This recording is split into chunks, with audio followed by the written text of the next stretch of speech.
सुप्रभात विद्यार्थियों, आप सब कैसे हैं? बच्चों, भारत में ऐसे अनेक वीर पुरुष हुए हैं जिनकी वीरता की कहानियां आज भी हमें प्रेरणा देती हैं। ऐसे ही वीरों में से एक था वीर अभिमन्यु। वह अर्जुन का बेटा था। वह भी अर्जुन के समान ही पराक्रमी था। तो बच्चों, आज हम नई संजीवनी से पाठ 13 वीर अभिमन्यु के बारे में जानेंगे। सबसे पहले हम इसके नए शब्द देखेंगे। युद्ध कौशल, चक्रव्यूह, प्रवेश, वीरगति, दुर्योधन, युधिष्ठिर, सरहाना, दुशासन। पांडवों में सबसे वीर अर्जुन थे। उन्होंने युद्ध कौशल आचार्य द्रोण से सीखा था। आचार्य द्रोण पांडवों और कौरवों के गुरु थे। उन्हें अर्जुन से विशेष लगाव था। अर्जुन का बेटा था अभिमन्यु। वह भी अर्जुन की भांति वीर था। महाभारत का युद्ध चल रहा था। आचार्य द्रोण कौरवों की ओर से लड़ रहे थे। अर्जुन के सामने कौरव टिक नहीं पा रहे थे। कौरव बहुत दुखी थे। दुर्योधन ने आचार्य द्रोण को ताना मारते हुए कहा, आपका मन पांडवों के साथ है, इसी कारण आप ठीक से नहीं लड़ पा रहे हैं। आचार्य द्रोण को दुर्योधन की यह बात बुरी लगी। वे बोले, तुम मुझ पर दोष लगा रहे हो?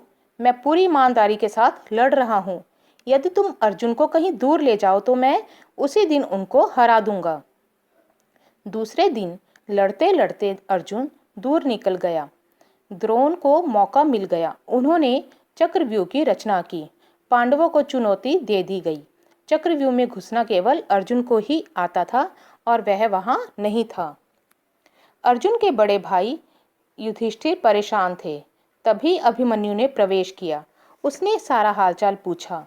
अभिमन्यु बोला, आप परेशान ना हो, मैं चक्रव्यूह में घुस जाऊंगा और कौरवों की सेना को तहस नहस कर दूंगा। फिर वह कुछ सोचकर बोला, मुझे चक्रव्यूह में घुसना तो आता है पर निकलना नहीं आता। यह कला मैंने माँ के पेट में सीखी थी। मेरे पिताजी ने मेरी माँ को व्यूह में घुसने का भेद बताया था, लेकिन मेरी माँ को बीच में ही नींद आ गई। पिताजी ने आगे बात नहीं की, इसलिए घुसना तो जान लिया पर निकलना नहीं जान पाया। उसकी बात सुनकर युधिष्ठिर बहुत खुश हुए। वह बोले, बेटा तुम व्यूह तोड़कर घुस जाना, हम लोग पीछे रहेंगे। उस समय अन्य कोई उपाय भी नहीं था। अभिमन्यु ने बड़ों के चरण छुए। वह रथ में जा बैठा।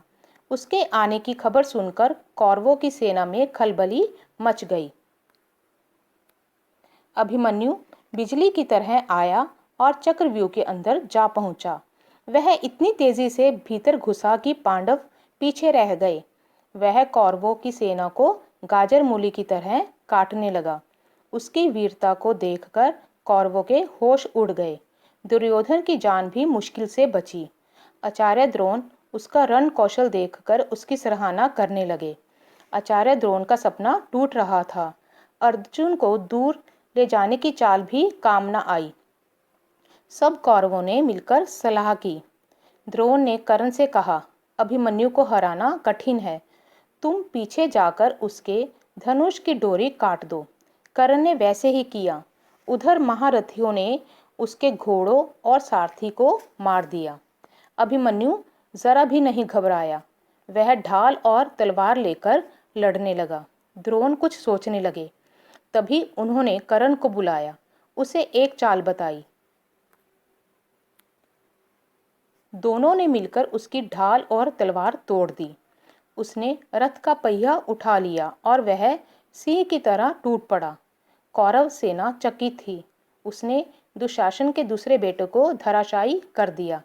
अब अभिमन्यु बुरी तरह थक चुका था। सभी कौरवों ने मिलकर उसे घेर लिया। उसी क्षण उस वीर ने प्राण त्याग दिए। उसने वीर गति पा ली। पांडवों में इस समाचार से शोक छा गया।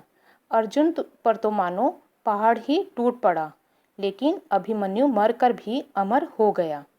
तो बच्चों, अब आप इस पाठ को अपनी पुस्तक में से ध्यानपूर्वक पढ़ेंगे और समझेंगे। अब हम इसके शब्दों के अर्थ जानेंगे। सबसे पहले देखेंगे युद्ध।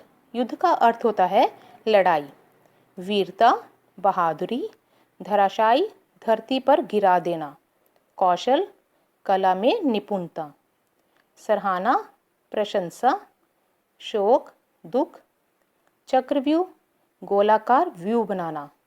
सारथी, रथ हाँकने वाला। रणकौशल, युद्ध लड़ने में कुशलता। बच्चों, अब आप इस पाठ के नए शब्द और शब्दार्थ अपनी कार्यपुस्तिका में करेंगे। धन्यवाद।